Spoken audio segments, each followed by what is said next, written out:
Yo todos los recuerdos que tengo están referidos al dibujo desde que soy chiquito, o sea, desde los 3 años en adelante, todo relacionado con el dibujo.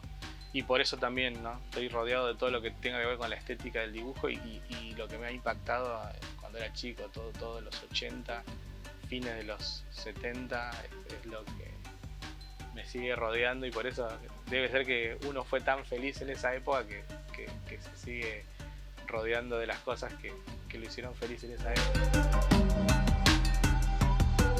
Hola, mi nombre es Sebastián Ramsek, soy dibujante, dibujar es mi pasión. Y acá estoy, rodeado de todo lo que me gusta. Mi papá era lector de historieta, mi papá dibujaba, no dibujaba a nivel profesional, pero bueno, él fue como el que siempre me alentó, toda mi familia, pero mi papá era como el que siempre conectó con eso, y de chico los primeros recuerdos que tengo es agarrar revistas de historieta de las que eran de los fines de los 70, que eran tipo La Intervalo, La Columba, entonces que yo no sabría leer, pero los primeros recuerdos que tengo es eso, de impactarme el tema del dibujo, los colores, y me acuerdo que él dibujaba y me explicaba cómo, no sé, una de las primeras cosas que me acuerdo es cómo dibujar la cara de Superman, esas cosas que era como un cuadro, un rectángulo con el rulo, todo. Me acuerdo que cuando empecé como a hacer cosas, era muy copiar de lo que veía en la tele, qué sé yo, las Pato Aventuras, Alf, todo. O sea, no solo dibujaba, me gustaba hacer cosas, títeres, todo ese tipo. No tuve una gran formación de dibujo cuando era chico. Cuando tenía 19 años, yo conocí a un chico que hacía historieta en esa época, en una fotocopiadora ahí de Tapiales. Yo fui a sacar una fotocopia de unos dibujos míos, todo Bastida, y él hacía él era alumno en esa época de uno de los creadores del Cazador. En esa época le había repegado ese personaje y este chico era alumno, y bueno, él tenía un fanzine, que fanzine es como una historieta hecha por fanáticos o de una manera muy hogareña, y bueno, me propuso trabajar con él en la revista, y ahí, bueno, empecé como a relacionarme con el mundo de la gente que hacía lo mismo que yo. Yo no conocía a nadie, o sea, fue como la primera vez. Yo creía que era un fenómeno y me crucé con chavales que la tenían atada y que habían estudiado en escuela de arte y me contaban todo lo que habían hecho.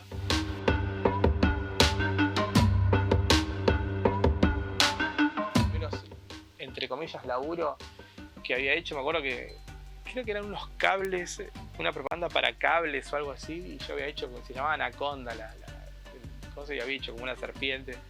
En esa época, uno cuando trabajaba en ese momento era muy de la virome, del papel, ¿viste? Cosas que están buenas, pero son poco prácticas, porque no había cómo borrar, no había, o sea, arrancabas y ya hasta el final.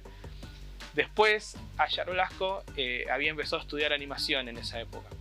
Empecé como fondista, haciendo fondos para la película Mercano el Marciano.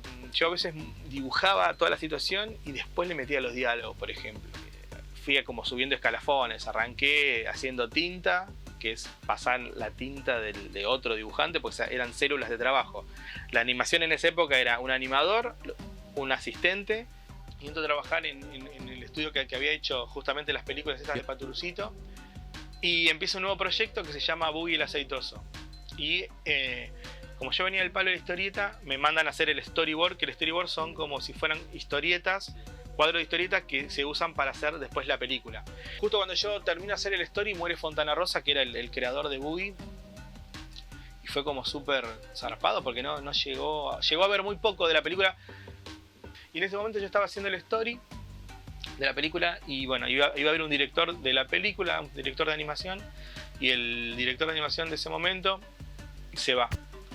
Y ahí me proponen a mí dirigir, optimizar, ver el potencial de cada dibujante, qué hacía mejor cada uno. Entonces yo trataba de hacer eso, veía en lo que mejor se destacaba cada dibujante, compañero, porque eran compañeros.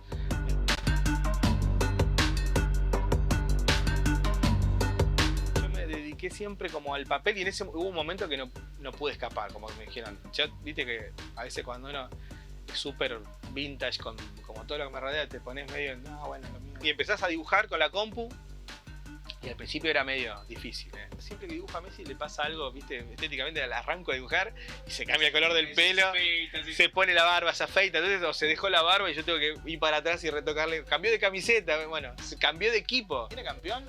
Bueno, todo el mundo se acuerda cómo fue. Venía yo, cuando iba ganando dije, bueno, listo, vamos, ya me empecé a dibujar. Es más, el editor me hace una llamada y justo que me llama como diciendo metele, hace el gol Francia y vamos a los penales y hizo la llamada y se cortó y yo dije, yo en cero fútbol, pero en un momento dije, o sea, vamos, o sea, sale Argentina el gol, audio del editor, ponete a dibujar, ponete a dibujar, bueno, y ponete a dibujar fue este libro, La Escaloneta. A todo el mundo le digo que hay que lanzarse. Aparte ahora tenés muchas más posibilidades de aprender y hay que ser muy generoso, ¿entendés? Y contar, ¿no? Y no hay que guardarse el as en la manga, ningún truco, o sea, está buenísimo. O sea, vos no sabés con quién estás interactuando, a quién te vas a cruzar. Yo me crucé con muchos nenes que ahora son animales del dibujo, decís. Y por suerte fueron motivados por uno. Es eso, ¿viste? La pasión de trabajar, de dibujar.